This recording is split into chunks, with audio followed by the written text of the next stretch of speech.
I'd like to talk about the trinity of mind, body, and spirit, the importance of alignment with these three things. And, we have been told by antiquity, by the sages, mystics, and clairvoyants adepts of ancient times, also the importance of developing the intuitive and psychic faculties of our pneuma, that, the Greeks call it pneuma, but we just don't use the P. But this means, our life force, our real energy,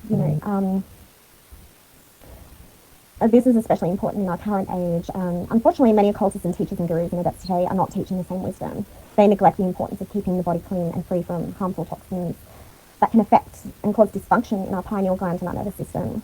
Like our nervous system is part of our psychic protection, it's part of our auric field, the autonomic nervous system, the sympathetic nervous system, this flight or fight response, that's why with psychic attacks and spiritual attacks, demonic or whatever you want to call these kind of malevolent attacks, is that it will always induce fear.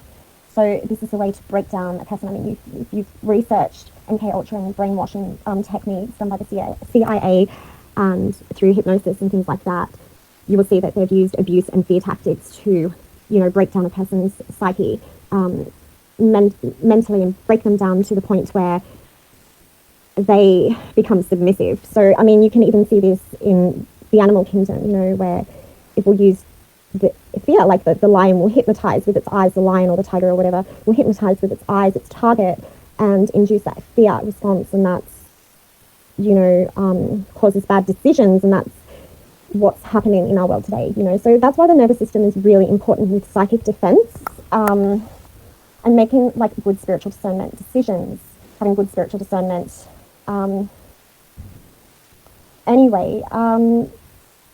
So they're neglecting the importance of keeping the body clean and free from harmful toxins that can affect and cause dysfunction of pineal gland and the nervous system, knowing full well that this is where our psychic powers originate. It is also interesting that so much of what is being introduced and promoted to humanity today consists of toxins that shrink, calcify, and synergetically induce pineal gland dysfunction, such as fluoride in our water and aluminium and heavy metals in our V. I don't want to say that because I don't want to get censored, but you know what I mean. Just to name a few,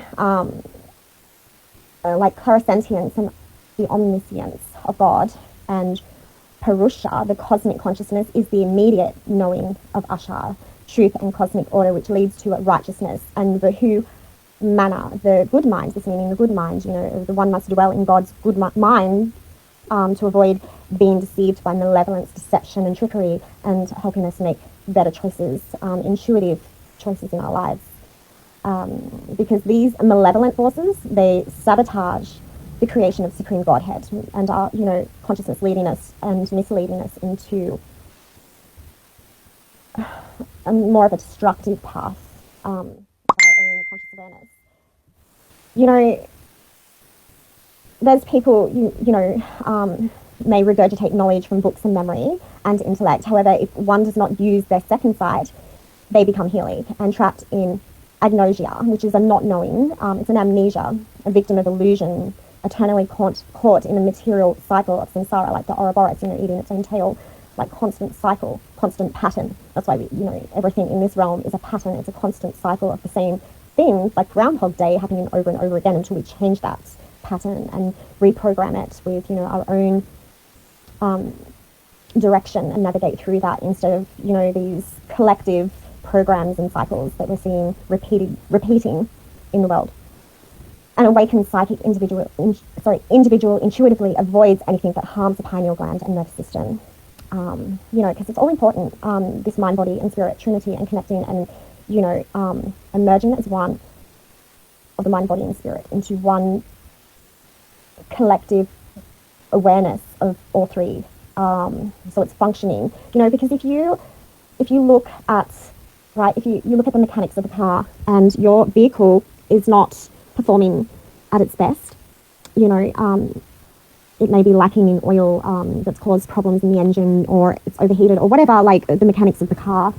Like, just hypothetically saying, the car, the vehicle, the temple is us. We have vehicle, we house this spirit. So the body, the temple, needs to be functioning correctly.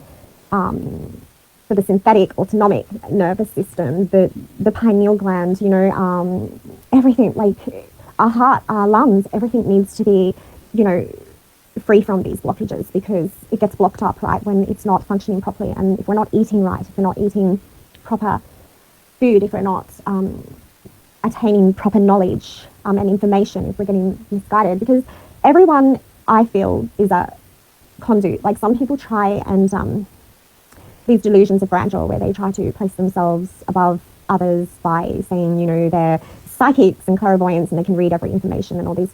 Everybody is a channel, really, because we're all energy and we're all receiving energy and information like an antenna, right? So it's like, even though unconsciously we might even not realize that we're doing this, but sometimes it can be from malevolent places and forces, even planetary, like when it's in its kind of malevolent negative side of clipothic realms, you know. So it can misguide and mislead us. So the information that a clairvoyant healer or whatever can mislead, not intentionally, but because they're not receiving correctly. And we're being bombarded with so much information in the age of information, because we are lifting the veil.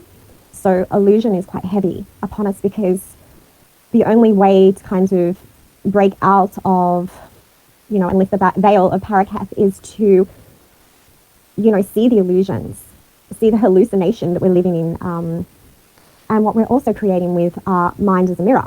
So all has to be functioning correctly. That's why meditation, eating correctly, grounding, and spiritually connecting is really important at this time.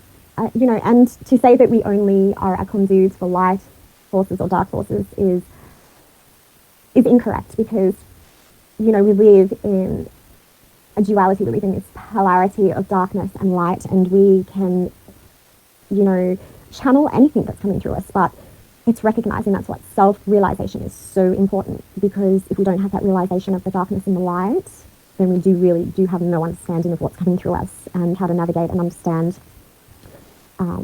You know, we're just the microcosm of the macrocosm here, you know, and understanding as above, so below, receiving the information that's coming through and understanding, you know, this information, if it's contradictory to what we are aligning to, if we're trying to align to the higher realms, you know, but everything is coming through us.